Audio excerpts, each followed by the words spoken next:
fayyaa nagaa keessanii maatiiwwan chaanala keenya bakka jirtan maratti nagaan koo sinaa qaqqabu. Har'as immoo viidiyoo ajaa'ibaatiin walitti deebineetu jirra jechuudha. Viidiyoon keenya inni har'aas immoo bifa professional ta'eetiin kaameraa bilbila keenya qofa fayyadamuutiin akkamittiin akka waraabuu dandeenyudha jechuudha. Bifa kaameraa waraabuu danda'uutiin bilbila keessan irra teessanii waraabuu ni dandeessu jechuudha. Appii kana akka jaalattan shakkii tokko iyyuu hin qabu. Gara barnoota keenyaatti otoo hin deemin dura immoo kanneen YouTube chaanala keenya faaraa taatan subscribe bakka jettuu tuquudhaan mallattoo bilbilaa bukkeetti dhuftu tuquun ol kan jedhu irra kaawwachuun viidiyoon keenya akka isin qaqqabu taasifachuu ni dandeessu. Kana malees immoo gaaffii yoo qabaattan koomentii irratti nu gaafadhaa isiniin jenna. Viidiyoo kana immoo laayikii tuquutiin eegalla.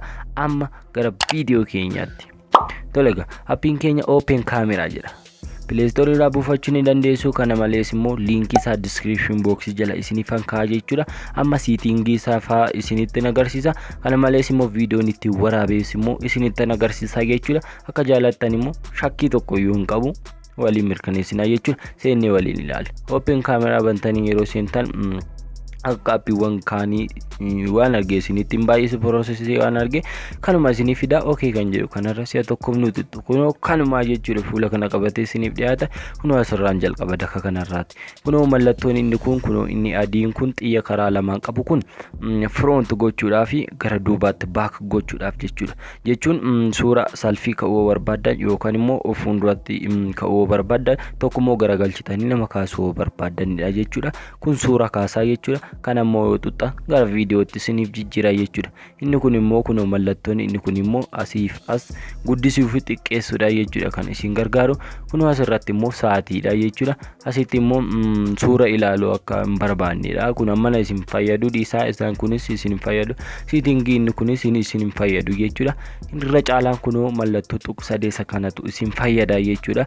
Kunoo haala ajaa'ibaa ta'eetiin waraabaa sa'aatiiwwan garaagaraallee kunoo asirra isiniif ka'a. Kana malees immoo GB amma isiniif hafee qafoo keessan asirratti information isaa isiniif ka'a jechuudha.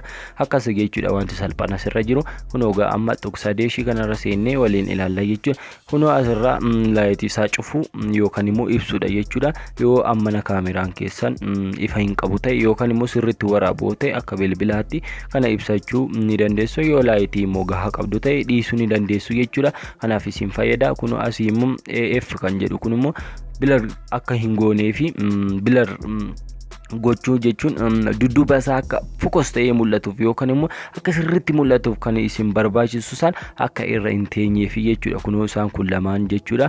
AF fi inni kun jechuudha. Inni kun immoo mallattoon abaaboo inni kun immoo bilar ta'ee akka mul'atuuf jechuudha. Kanaafuu isa kana filachuu hin dagatiin asiniin jenna.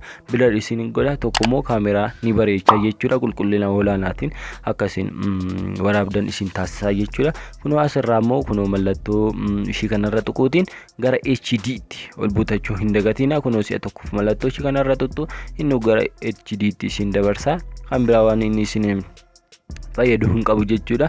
Kunoo speed normal kan jedhu kanarraa immoo viidiyoota daddafee akka waraabuu barbaadan kunoo asirra sin ajaa'iba. Yeroo viidiyoo sin suuta jettanii waraabdan inni ni ariifachiisa jechuudha. Amma barbaadaniitti siqsachuu ni dandeessu yookaan immoo ariitii isaa dabaluu ni dandeessu jechuudha.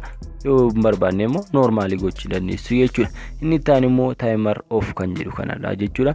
Yeroo isaa yeroo kamittiin yeroo isin kaameraa ready gootan jechuun waraabuudhaaf qophooftan amma akka isiniif lakkaa'uu barbaadan yoo barbaadan immoo off gochuu ni dandeessu jechuudha. Sirumasa inni itti immoo repeat off kan jedhudha jechuudha. Repeat off kan jedhu kun immoo irra deddeebiidhaan yoo barbaadan irra deddeebiidhaan viidiyocha ilaalu tokkommoo irra deddeebiidhaan viidiyocha akka taphatu barbaadan irra kaawwachuu ni dandeessu jechuudha.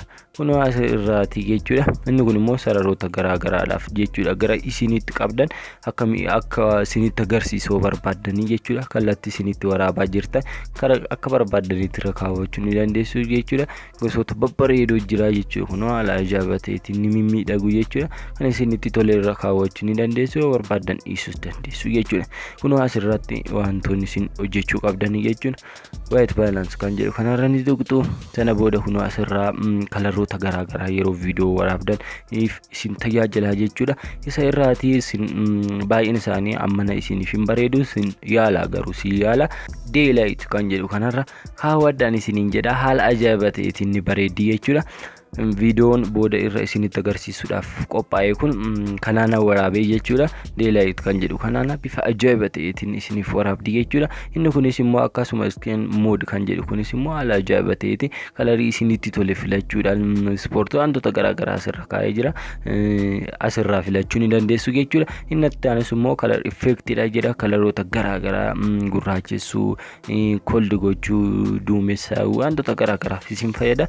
Isaan kun amma namiti jechuudha. Isin isa kana irratti focus godhaa yookaan xiyyeeffadhaa jechuudha. Daylight kan jedhu kun haala ajaa'iba ta'eetiin akkasiin waraabuu dandeessan isin taasisaa jechuudha. Settingoonni isaa keessa jiran kanumaa jechuudha. Kaameraa kun bilbila keessan irraa qabaachuu qabdu. Keessattuu warroonni bilbilaan YouTube hojjetan yookaan immoo viidiyoota garaagaraa waraabuudhaaf bilbila keessan kaameraa bilbila qafoo yookaan kan qafoo fayyadamtan kaameraa kana akka fayyadamtaniin asumaan isin gorsaa jechuudha. Barnoonni irraa akkasinitti tole shakkiin qabu. Hani YouTube channel keenya faaraa taatan ammallee subscribe gochuun dagatiin isiniin jenna. Viidiyoo kana like tuqaa namaaf immoo share godhaa isiniin jenna. Akkasinitti tole shakkii tokkoon qabu. Yoo jaalattan like tuqaa isiniin jenna. Next video ibidda ta'eetiin hanga walitti deebinutti naganaaf ta'a.